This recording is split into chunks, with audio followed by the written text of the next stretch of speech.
Я сам с Урала, из Челябинска. Это для меня родина моя.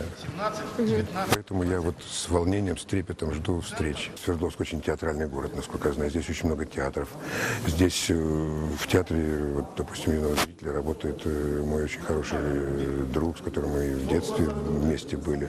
Вот по его рассказам я знаю, что Свердловск очень такой зритель требовательный, надо сказать, непростой зритель, но мы не боимся, потому что это не первый наш город, на который мы были только что из Одессы вернулись, а Одесса очень тоже серьезный город, театральный, там очень тяжело пройти, но мы там прошли с большим успехом.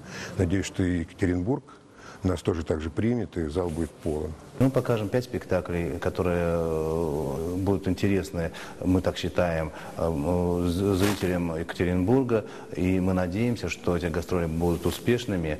И это будет еще одна интересная и большая творческая страница в жизни нашего театра. Комедии рознь. Поэтому мы, учитывая вот эту разницу между комедиями, конечно, взяли прежде всего Сухова, Кобылина, Кричинской, комедия нравов.